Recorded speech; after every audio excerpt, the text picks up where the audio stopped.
Varía según las regiones, más o menos la incidencia en el Perú es del 7,5% más o menos aproximadamente, ¿no? Se calcula que 1,1 millones de niños y adolescentes tienen diabetes tipo 1. No se sabe con exactitud, no hay reportes exactos de cuántos niños padecen de diabetes tipo 2. La diabetes es una causa importante de fallecimiento y de comorbilidades asociadas y supone un alto gasto anual en costos, por lo cual es importante su correcto diagnóstico y tratamiento para evitar las complicaciones crónicas asociadas a la misma. Ya. La gran mayoría de adultos, estamos hablando de personas mayores de 20 años, lo que padece es diabetes tipo 2. La prevalencia de diabetes tipo 1 es un poco menor, corresponde al 0,25-0,5% de la población mundial y la edad pico diagnóstico está entre los 10 y los 14 años. No hay una predilección por sexo, afecta tanto a hombres como a mujeres por igual. La diabetes en sí es la causa principal de enfermedad renal crónica terminal, de pacientes que llegan a diálisis y de ceguera y amputación no traumática. Y lo otro que tenemos que tener bien claro es que la principal causa de mortalidad en diabetes es la mortalidad por enfermedad cardiovascular, ya que el mismo hecho de tener diabetes, independientemente de si el control metabólico es bueno o no, incrementa el riesgo cardiovascular en 2 a 4 veces. Por eso es que cuando tratamos pacientes con diabetes tenemos que ver todos los factores de riesgo cardiovascular que puedan tener asociados para poder brindar un manejo más integral. En cuanto a la clasificación, los principales tipos de diabetes que conocemos son la tipo 1 y la tipo 2. Clásicamente la tipo 1 era la que veíamos en niños y la que era o llamaban insulino dependiente. Y la tipo 2 era el tipo clásico del adulto y la no insulino dependiente. Ahora usar el término dependiente o independiente de insulina no nos sirve mucho. ¿Por qué? Porque también hay individuos con diabetes tipo 2 que pueden requerir insulina para su adecuado control metabólico. Como que también puede haber niños que tengan diabetes, que no es diabetes tipo 2, que no es diabetes tipo 1, pero sino diabetes tipo 2 y que pueden ser manejados con fármacos orales. Entonces, encasillarnos un poco en el uso o no uso de insulina o en la edad no es de mucha utilidad en este caso, ¿no? Entonces, lo que usamos es la clasificación de acuerdo a la etiología. La diabetes tipo 1 hace alusión a aquella diabetes que se debe a una destrucción autoinmune de la célula beta. Y esta destrucción autoinmune va a conllevar a una deficiencia absoluta de insulina. Por lo tanto, requiere de tratamiento con insulina exógena para su adecuado control metabólico. Mientras que en la diabetes tipo 2 va a haber una pérdida de la secreción de insulina, sí, pero esta pérdida va a ser más progresiva a lo largo de los años. En el contexto de un paciente que ya tenía antecedentes de sobrepeso, obesidad, insulinoresistencia, síndrome ovario poliquístico, entre otros, ¿no? Y la diabetes gestacional va a ser aquella que se diagnostica por primera vez en el embarazo, segundo o tercer trimestre. Durante el primer trimestre, no, durante el primer trimestre es una diabetes pregestacional que no había sido diagnosticada previamente. ¿Por qué? Porque la diabetes gestacional se debe a un mecanismo maladaptativo a la insulinoresistencia que es propia del mismo embarazo y que está en relación a la masa placentaria. Por eso es que se da entre el segundo y el tercer trimestre, donde la placenta tiene mayor tamaño y produce hormonas que generan insulinoresistencia como el lactógeno placentario, ¿no? Y luego también existen otros tipos de insulinas, que lo tengo otra lámina más especificado, pero estos tipos de diabetes pues ya son secundarias a endocrinopatías, a enfermedades propias del páncreas, al consumo de determinados medicamentos, ¿no? Si queremos hacer un paralelo entre los principales tipos de diabetes, bueno, tenemos que la tipo 1 se va a dar en individuos que son más jóvenes, que por lo general no son obesos, que presentan autoanticuerpos contra los islotes o contra la célula beta, que presentan alteraciones del HLA y activación de las células T y que requieren tratamiento con insulina. Mientras que la diabetes tipo 2 se da en individuos ya más mayores, que por lo general son obesos, que tienen otros componentes de síndrome metabólico, obesidad visceral, dislipidemia, hipertensión arterial, que por el producto de este mismo síndrome metabólico están sometidos a, a un ambiente de inflamación crónica de bajo grado, ¿no? Y que pues esto es lo que va generando insulino resistencia y posteriormente daña la célula beta y se pierde la secreción de insulina, ¿no? En cuanto a otras diferencias que podemos hacer, por ejemplo, ¿no? El péptido C va a estar muy disminuido, prácticamente cero en los pacientes que tienen diabetes tipo 1, mientras que se puede encontrar entre valores normales o normal bajo en los pacientes que tienen diabetes tipo 2. Y un espectro en el centro de estos dos tipos de diabetes es la diabetes tipo LADA, que se va a diagnosticar en adultos jóvenes, que hablamos de una destrucción autoinmune de las células beta, sí, pero es una destrucción que es lentamente progresiva. Por lo tanto, todavía tiene alguna reserva de insulina y los valores de péptido C están disminuidos, pero no tan críticamente. Y es por eso que este tipo de diabetes LADA responde al tratamiento con hipoglicemiantes orales durante un tiempo. Y ya conforme la autoinmunidad progresa, ya deja de responder y ya pasa a requerir insulina para su manejo. Bueno, entre los otros tipos de diabetes que tenemos la diabetes tipo MUDI, que son por defectos genéticos, específicamente son por mutaciones puntuales que terminan alterando la secreción de insulina. Y son un tipo de diabetes que se da en adolescentes y adultos jóvenes y que van a responder muy bien a cambios en el estilo de vida y al uso de sulfonilureas, porque el defecto final es un defecto en la secreción de insulina, ¿no? Tenemos por alteraciones del páncreas exocrino, puede ser una pancreatitis, puede ser un traumatismo, puede ser una tumoración post-cirugía, también la fibrosis quística también, porque finalmente todas las enfermedades del páncreas van a terminar alterando o disminuyendo la secreción de insulina. En el caso de las endocrinopatías también, ya que las endocrinopatías, por lo general, hay un aumento de hormonas contrarreguladoras, de las que suben glucosa. Entonces, tanto en la acromegalia, donde hay exceso de hormona de crecimiento, en el Cushing, cuando hay exceso de cortisol, el glucagonoma, esta tumoración que produce cantidades excesivas de glucagón, el hipertiroidismo, el feocromocitoma, todas estas endocrinopatías, hay hipersecreción de hormonas hiperglicemiantes, entonces van a conducir a diabetes secundaria. Entre los fármacos, lo más comúnmente asociado vamos a encontrar los glucocorticoides, el diazócido, los beta-adrenérgicos, las tiazidas, las mismas hormonas tiroideas y algunos inmunosupresores y antirretrovirales. Se asocia también la diabetes a infecciones por rubiola congénita y por citomegalovirus, también se puede dar, y está más frecuentemente asociado a otras cromosopatías, como este caso el síndrome de Down, Klinefelter, síndrome de Turner.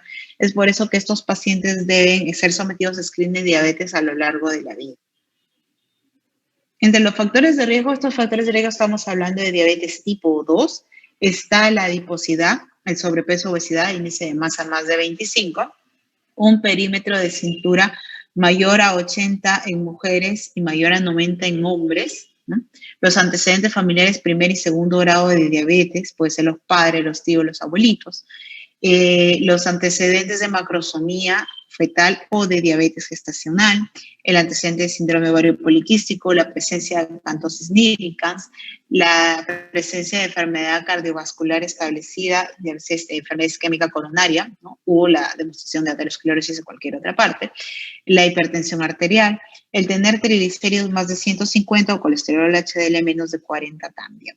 Y el sedentarismo es otro factor de riesgo también.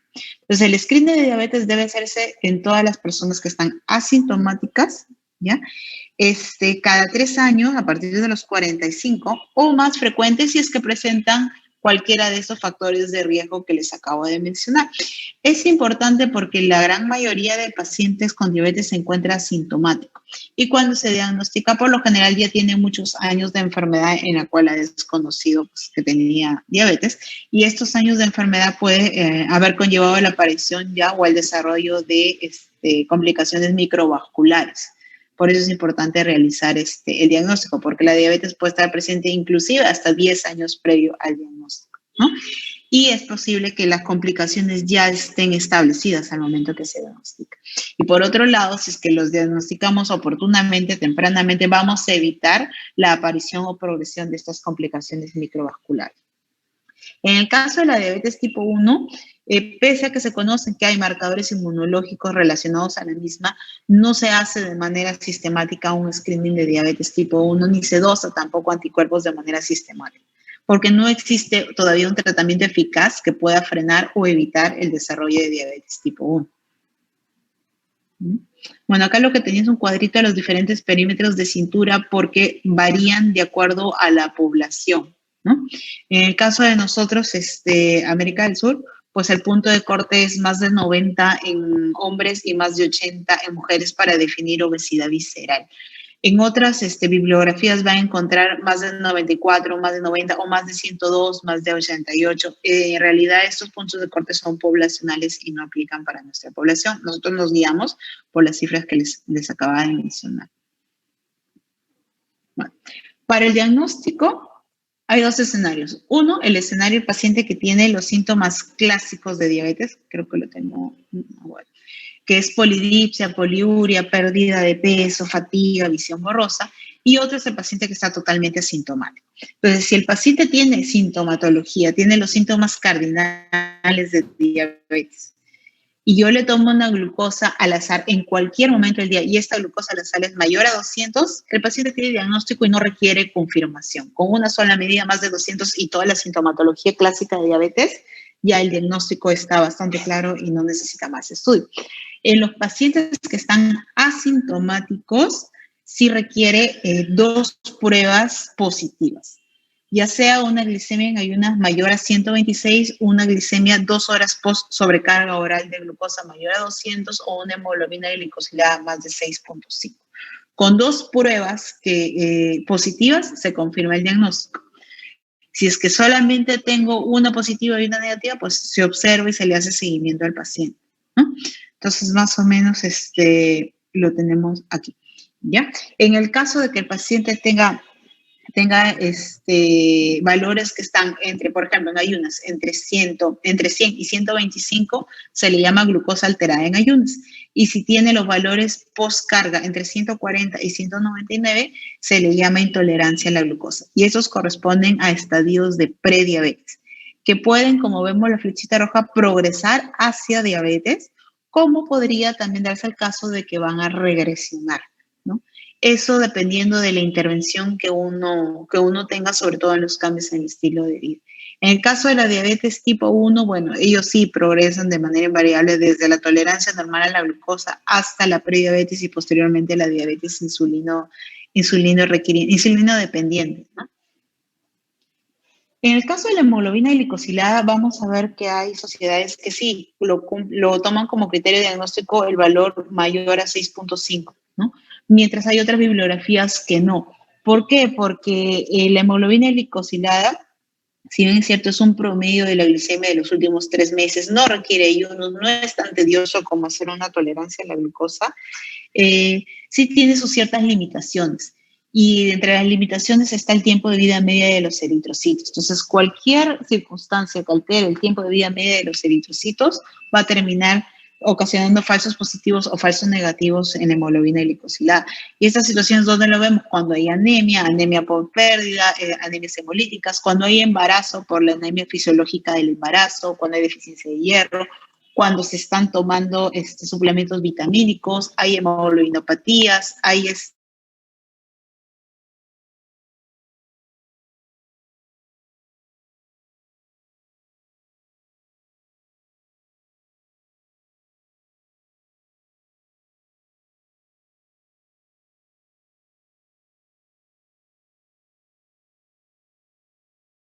como postprandial principalmente regulada por la cantidad de insulina y el glucagón que tenemos en sangre, ¿no?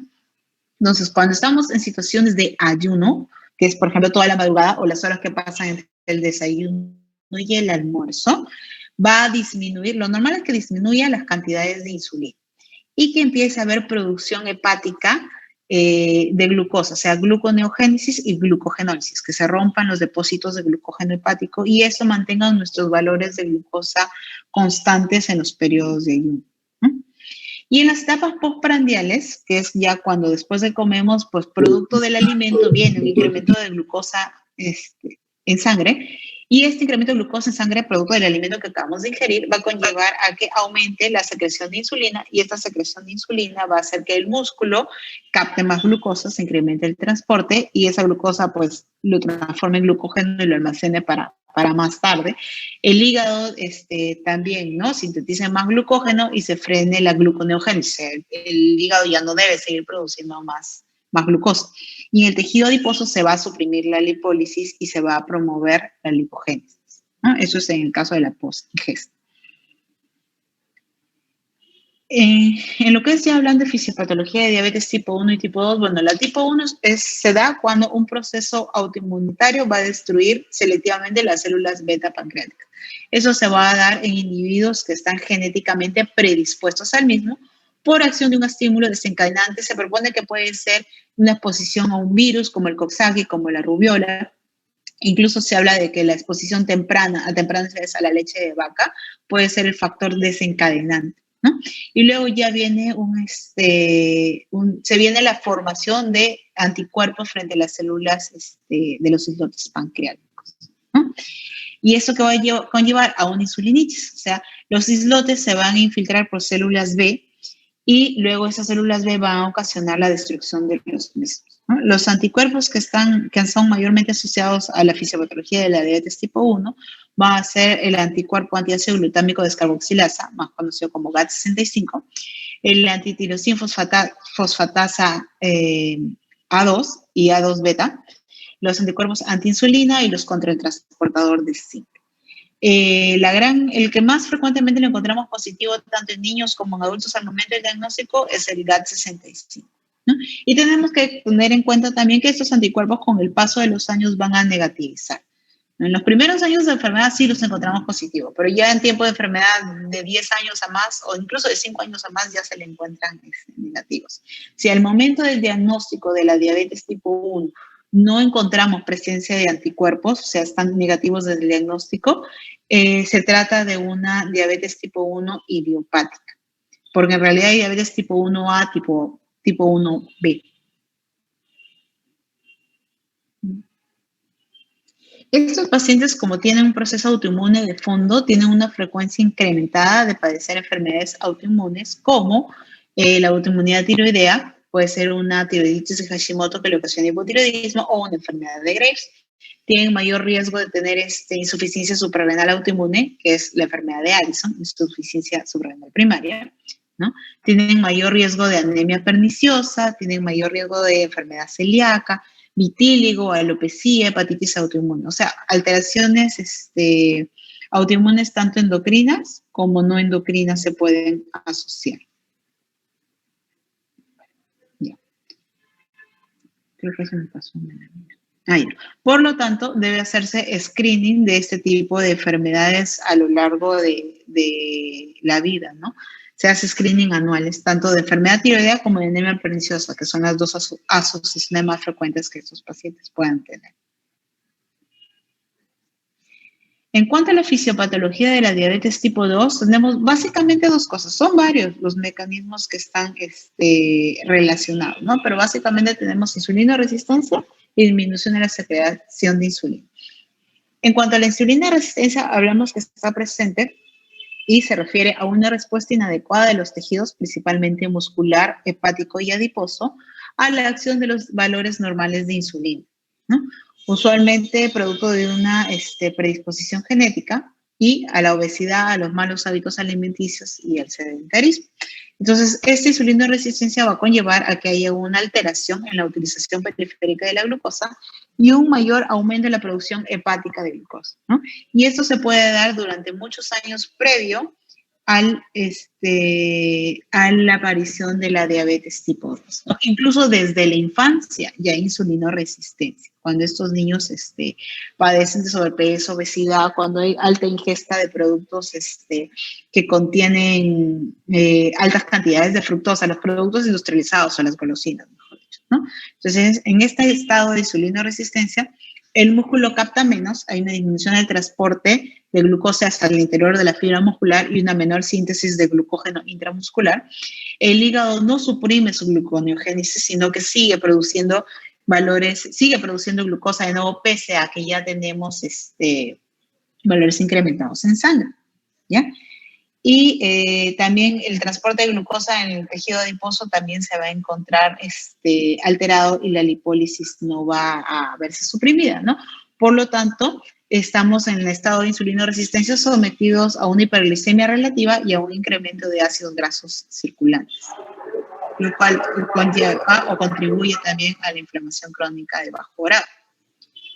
A nivel histológico, en lo que es diabetes tipo 2, no hay un hallazgo que sea definitivo o sea patognomónico, pero sí se va a observar que hay una mayor cantidad de triglicéridos intracelulares y un menor número de mitocondrias, o sea, hay una menor oxidación grasa, ¿no? Y en las diabetes ya de tipo 2 de larga data, lo que se va a observar es un acúmulo de amiloide en la célula beta pancreática y una pérdida de la masa de la célula beta pancreática, ¿no? Este acúmulo de grasa y esta lipólisis incrementada y este aumento de triglicéridos intracelulares va a conllevar a que la fosforilación oxidativa mitocondrial esté alterada y por lo tanto se produzca menos ATP proveniente de la oxidación grasa, ¿no? de la utilización de la glucosa. La resistencia a la insulina también se va a asociar a la acumulación de lípidos en otros tejidos, es decir, depósitos ectópicos de grasa, en sitios donde no debería haber. Particularmente en la célula beta, esto va a conllevar a una disminución de la función de la misma, a que la célula beta entre en apoptosis y muera prematuramente y la secreción de insulina se vea disminuida. A esto se le conoce como lipotoxicidad, ¿no? Bueno, hay que considerar también que la sensibilidad a la insulina disminuye de manera fisiológica con la edad por cambios propios de la composición corporal, ¿no? Conforme pasan los años, pues baja la masa muscular, aumenta el componente graso y esto disminuye de manera fisiológica la sensibilidad a la insulina, la cual también va a disminuir cuando está sometido a un ambiente persistente de inflamación crónica, de resistencia a la insulina. Y podemos encontrar en los sujetos sedentarios u obesos niveles elevados de ácidos grasos libres, adipoquinas y demás marcadores inflamatorios.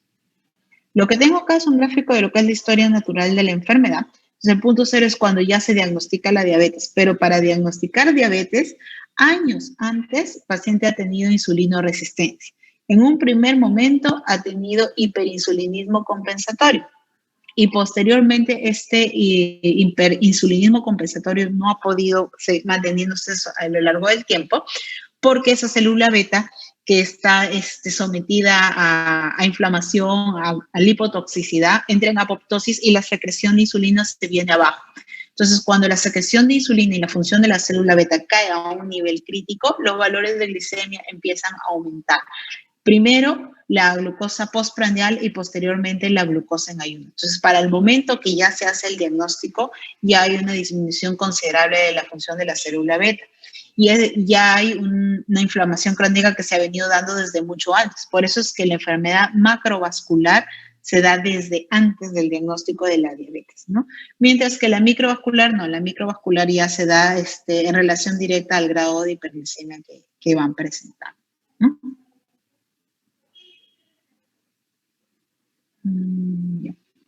Bueno, posteriormente, como se viene el periodo de insulinodeficiencia, ¿no? El primer defecto que se da es la pérdida de la primera fase de la secreción de la insulina. Clínicamente se va a manifestar como hiperglicemia postprandial y posteriormente, conforme va cayendo aún más la función de la célula beta, se pierde la capacidad de suprimir la producción hepática de glucosa y se manifiesta mediante hiperglicemia en ayunas, ¿no? Entonces, este es otro de los causales por los cuales la diabetes se diagnostica tardíamente, porque como lo primero que eleva es la glicemia postprandial, visualmente lo que nosotros pedimos es la glicemia en ayunas, puede pasar desapercibido durante muchos años un diagnóstico de diabetes tipo 2. La hiperglicemia solo se va a dar cuando la producción de insulina es insuficiente para cubrir la demanda metabólica tan alta del organismo, ¿no? Y esta hiperglicemia genera un ambiente de glucotoxicidad, o sea, no solo tengo lipotoxicidad, sino glucotoxicidad que va a conllevar a que la función de la masa de célula beta siga en disminución y progresivamente los valores de glicemia sigan en aumento, ¿no? Bueno, lo mismo. Y en cuanto a diabetes tipo 2, tenemos que más allá de insulina resistencia y más allá de disminución de la secreción de insulina, hay evidencias de que hay otros factores fisiopatológicos involucrados. Eso se le conoce como octeto ominoso, ¿no? Entonces, aparte de la insulina resistencia hepática, que es acá lo que está el número 1, que conlleva elevación de glucosa y UNS, aparte de la insulina resistencia en el músculo esquelético, que disminuye el transporte, la captación periférica de glucosa, la síntesis de glucógeno, y aparte de la insulina resistencia a nivel de tejido adiposo que conlleva a elevación de los ácidos grasos libres y esto pues a la falla de la célula beta, tenemos por ejemplo una disminución del efecto incretina que se da en los pacientes con diabetes tipo 2 y una alteración de la microbiota intestinal que se da en los pacientes con diabetes tipo 2 y en los pacientes obesos. Esto va a conllevar a que el efecto incretina consiste en que tras una ingesta de alimentos, cuando pues, por vía oral comemos, se estimule la secreción de insulina para cubrir esa ingesta y se suprima la secreción de glucagón. Esto a través de las incretinas que son el GLP-1 y el GIP, que se secretan a nivel intestinal. Pero como esta respuesta está disminuida, pues cuando hay una ingesta de alimento en pacientes con diabetes tipo 2, la respuesta de secreción de insulina está disminuida, ¿no? Y eso conlleva mayor elevación de la glicemia. Por otro lado, tenemos también que así como se compromete la célula beta, se compromete la célula alfa y va a haber una mayor producción de glucagón, que no debería haber, porque si la glucosa está alta, el glucagón tiene que suprimirse, sin embargo, no se suprime. Y al no suprimirse, pues este glucagón elevado da como la orden a que se siga produciendo más glucosa de nuevo y esto conlleva a mayor hiperglicemia. Por otra parte, a nivel renal, al haber ya los valores elevados de glicemia, lo que tendría que suceder es que ya no se reabsorba más glucosa, que se excrete más glucosa por vía renal. Sin embargo, los individuos con diabetes tipo 2 tienen una sobreexpresión de los transportadores SGLT2 en el túbulo proximal y quiere decir que absorben mayores cantidades de glucosa, hay una absorción incrementada de glucosa, bueno, de sodio y de agua acompañando en los pacientes y eso también contribuye a que haya mayor hiperglicemia. Y lo otro es que hay una disregulación en los neurotransmisores a nivel del sistema nervioso central, lo cual va a conllevar que haya una percepción alterada del apetito y el paciente sienta más apetito y empieza a comer más de lo cuenta, lo cual va a conllevar a mayor hiperglicemia, ¿no?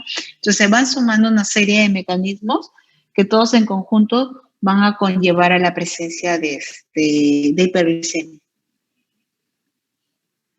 Entonces ya para terminar, creo que ya me está ganando la hora, tenemos que tener en concepto que una gran proporción de personas con diabetes se van a encontrar asintomáticas y desconocen que tienen diabetes incluso por muchos años, lo cual puede conllevar a la aparición de complicaciones microvasculares al momento del diagnóstico, ¿no?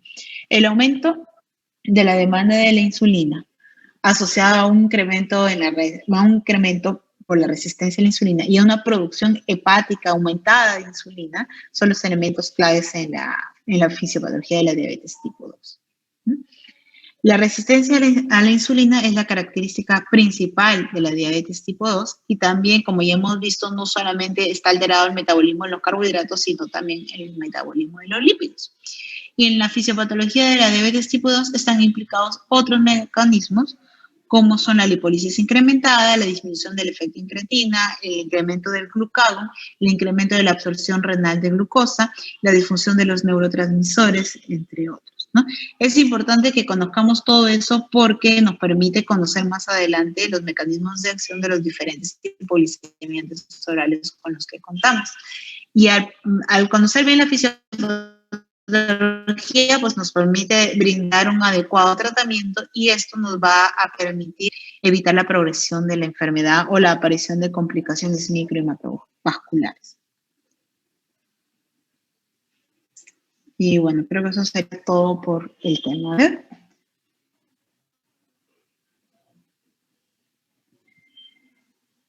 No sé si hay alguna duda o algo que quiera aclarar. Doctor, una pregunta para lo que es el tema de ansiedad por alimentos, ¿sería un supresor del apetito? ¿Como tratamiento? Claro.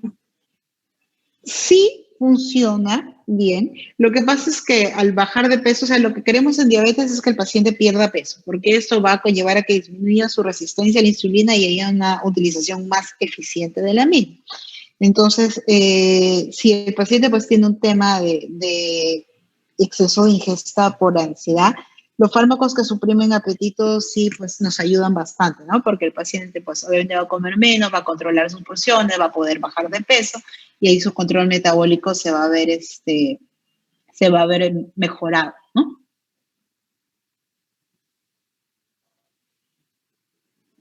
Gracias.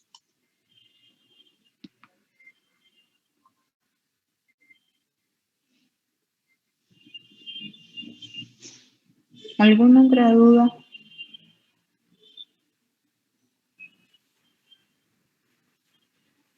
No, doctora, todo muy claro. Sí, sí, chicos, entonces ya no estamos viendo en alguna otra teoría. Muchas gracias, doctor. Hasta luego. Gracias, doctora. Hasta luego. Gracias, doctora. Gracias, doctora. Hasta luego.